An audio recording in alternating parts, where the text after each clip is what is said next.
Okay, we're continuing 3.3. So let's talk about other things that you could possibly do. If we look at the zeros of these complex roots, we would have an x minus 5 minus I. Remember, the minus would get distributed to both of these. And an x minus 5 plus I. You can multiply these out using the box, and your i's will still cancel.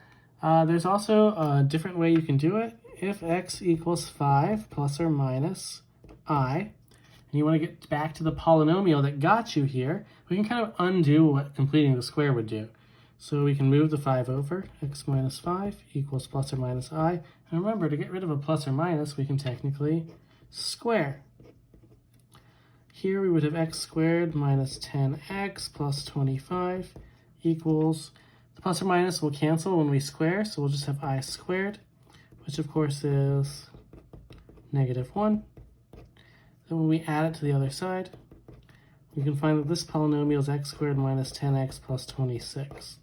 So you might find that easier to get than doing this normally by multiplying it out in box method, or making sure your distributive property works and catches all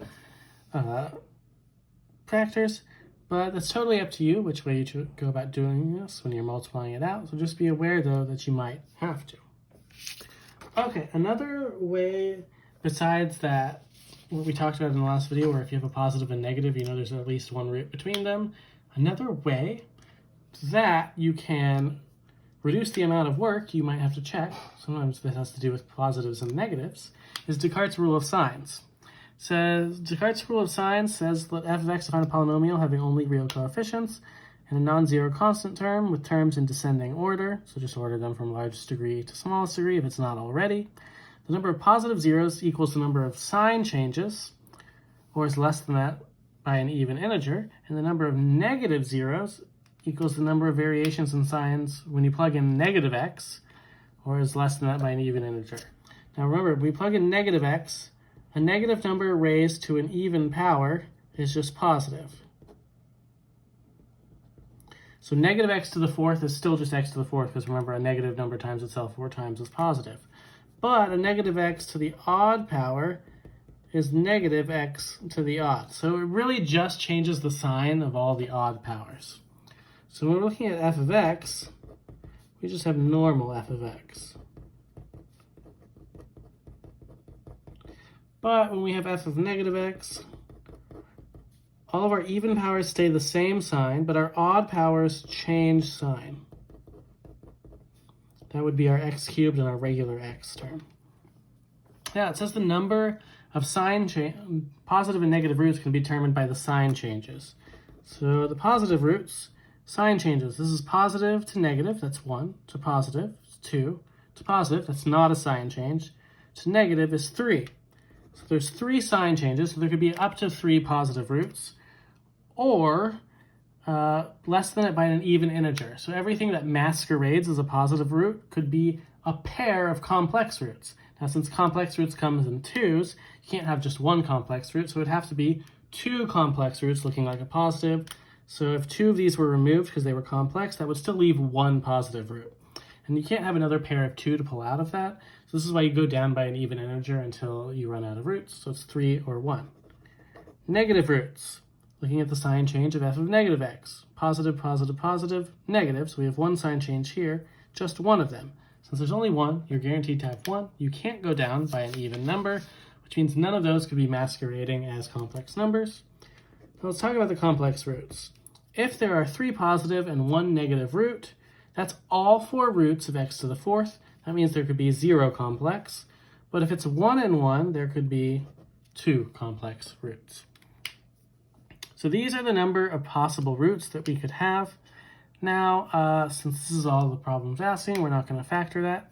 You can repeat this on number 2. But we will use this to solve one of our large problems on the next page. It's called best problems. They are challenging, but it's good for you. It's not bad for it to be challenging. Find all complex zeros. So that means finding all the solutions, so fully factor and everything.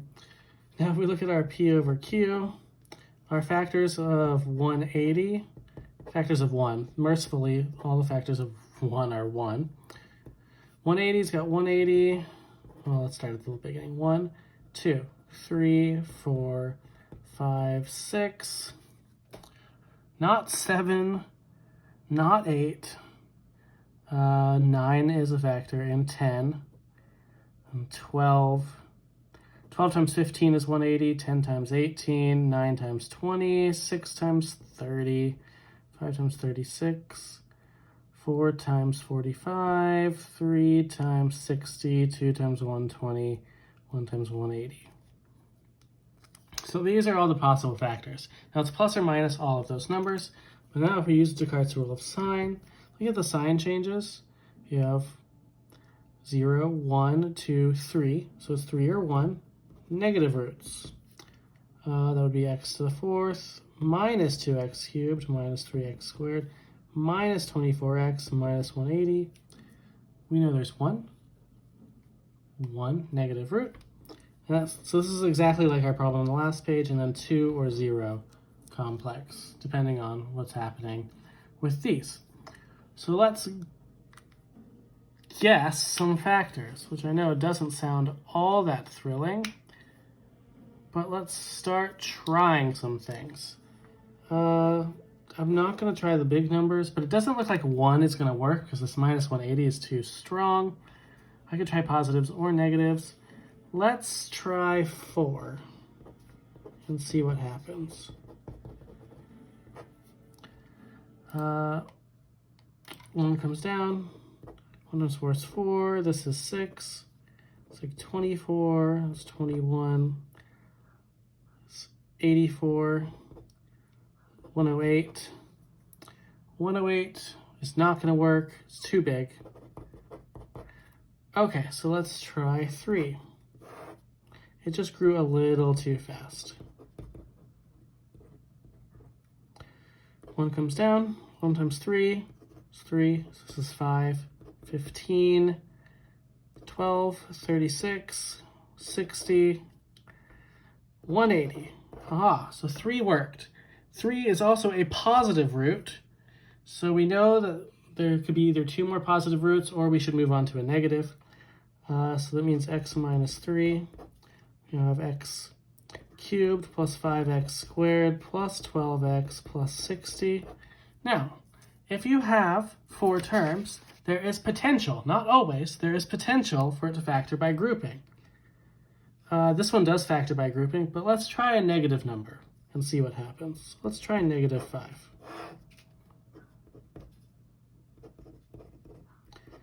One comes down, this is negative 5, this is 0, 0, 12, 12 times negative 5 is negative 60, so it's 0. Okay, so that means x minus 3 and x plus 5 are factors, and that leaves us with an x squared plus 0x plus 12. Okay, so we know our solutions here, x equals 3 and x equals negative 5. That's what our synthetic division told us. Let's talk about the x squared plus 12. If I want to set it equal to 0, so x squared is negative 12. So this is the situation when we take the square root. We get x equals plus or minus square root of negative 12, which is an I can come out. Square root of 12. Now, of course, 12 is 4 times 3, and the square root of 4 is 2. So that means it's plus or minus 2i square roots of 3. So what are your 4 complex zeros? X equals 3, negative 5, 2i square roots of 3, and negative 2i square roots of 3. Because again, this is a complex number, even though it also has a square root. And it confirms the narrative. We had 1 positive, 1 negative, and 2 complex roots. And that is all for 3.3.